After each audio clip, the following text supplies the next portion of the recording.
ఐదు రాష్ట్రాల అసెంబ్లీ ఎన్నికల్లో కమలం వికసించింది. రెండు రాష్ట్రాల్లో అధికారాన్ని కైవసం చేసుకుంది. మరో రెండు చోట్ల మిత్రపక్షాలతో కలిసి ప్రభుత్వాన్ని ఏర్పాటు చేసే దిశగా అడుగులు వేస్తోంది. అన్ని పార్టీలు ప్రతిష్టాత్మకంగా భావించి చావో రేవో అన్నట్టుగా పోరాడిన ఉత్తరప్రదేశ్లో బీజేపీ ఘన విజయం సాధించింది. ఎగ్జిట్ పోల్స్ సైతం ఊహించలేనంతగా క్లీన్ స్వీప్ చేసింది. మోడీ ప్రభంజనంలో అసలు మ్యాజిక్ మార్క్ అన్న ఊసే లేకుండా పోయింది. సీట్ల సంఖ్య 320 దాటింది. 15 ఏళ్ల తర్వాత యూపీలో బీజేపీ ప్రభుత్వం ఏర్పాటు చేయబోతోంది. అది కూడా మునుపెన్నడూ లేనంత ఎక్కువ మెజారిటీతో. ఉత్తరాఖండ్లో కూడా ప్రత్యర్థులకు అందనంత ఎత్తులో ఉంది బీజేపీ. కాంగ్రెస్ ప్రభుత్వం మీద వ్యతిరేకత వెల్లువెత్తి అది బీజేపీ ప్రభంజనంగా మారింది. సొంత బలంతోనే ప్రభుత్వం ఏర్పాటు చేయబోతోంది కమలం పార్టీ. మణిపూర్లో కాంగ్రెస్ అతిపెద్ద పార్టీగా అవతరించిన ప్రభుత్వ ఏర్పాటునకు అవసరమైన మెజారిటీ రాలేదు. ఇక్కడ ఇండిపెండెంట్లు ఎక్కువ సంఖ్యలో గెలిచారు. దీంతో స్వతంత్రులు ఇతర చిన్న పార్టీలను కలుపుకొని బీజేపీ ప్రభుత్వం ఏర్పాటు చేసే అవకాశాలు ఎక్కువగా ఉన్నాయి. గోవాలో కూడా ఇలాంటి పరిస్థితే ఉంది. ఇక్కడ కాంగ్రెసే అతిపెద్ద పార్టీ, కానీ కావలసిన మెజారిటీ లేదు. అదే టైంలో మిత్రపక్షాలను కలుపుకొని బీజేపీ అధికారం చేపట్టే అవకాశం ఉంది. ఆ దిశగా ప్రయత్నాలు కూడా మొదలయ్యాయి.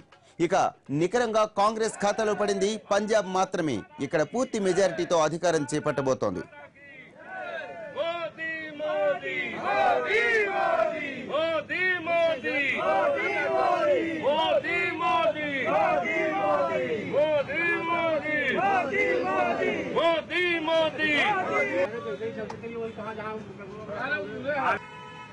नारे हो रहे हैं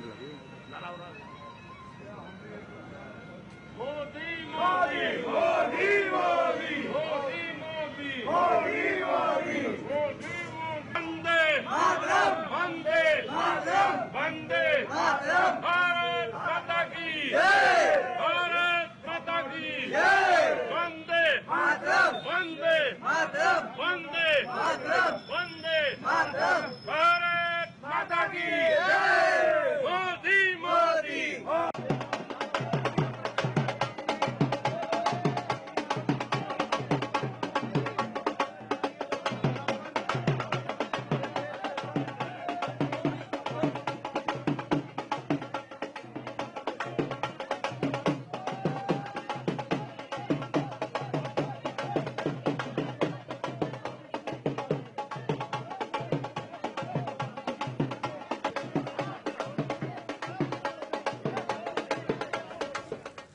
ఉత్తరప్రదేశ్, ఉత్తరాఖండ్లో తిరుగులేని విజయం సాధించిన బీజేపీకి కాంగ్రెస్ ఉపాధ్యక్షుడు రాహుల్ గాంధీ శుభాకాంక్షలు తెలిపారు.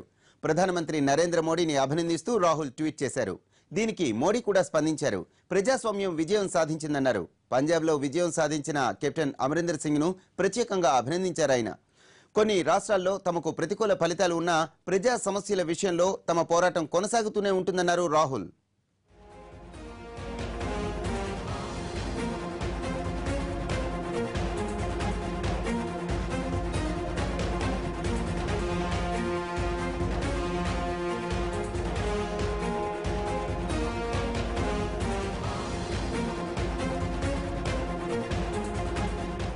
పద్నాలుగేళ్ల క్రితం ఉత్తరప్రదేశ్లో అధికారానికి దూరమైన భారతీయ జనతా పార్టీ మళ్లీ పూర్వవైభవంతో రాష్ట్ర అసెంబ్లీలోనికి అడుగు పెడుతోంది. 1991 నుంచి ఇప్పటి వరకు యూపీలో బీజేపీ గ్రాఫ్ను పరిశీలిస్తే 91 తర్వాత ఆ పార్టీ వరుసగా పతనమవుతూ వచ్చింది. 1991 ఎన్నికల్లో బీజేపీ 221 స్థానాలతో అతిపెద్ద పార్టీగా అవతరించింది. 93లో జరిగిన ఎన్నికల్లో కమలనాథుల గ్రాఫ్ 177కి పడిపోయింది. అప్పటి నుంచి అధికారం ఎస్పీ, బీఎస్పీ మధ్య మారుతూ వచ్చింది. ఇక 96 ఎన్నికల్లో కూడా బీజేపీ మరో 2 స్థానాలు కోల్పోయి 174తో సరిపెట్టుకుంది. ఇక 2002 ఎన్నికలకు వచ్చేసరికి బీజేపీ బలం 100 కంటే తక్కువకు పడిపోయింది. 2002 ఎన్నికల్లో కేవలం 88 సీట్లు మాత్రమే సాధించింది. 91 తర్వాత ఏ ఎన్నికల్లోనూ బీజేపీ పుంజుకున్న దాఖలాలు లేవు.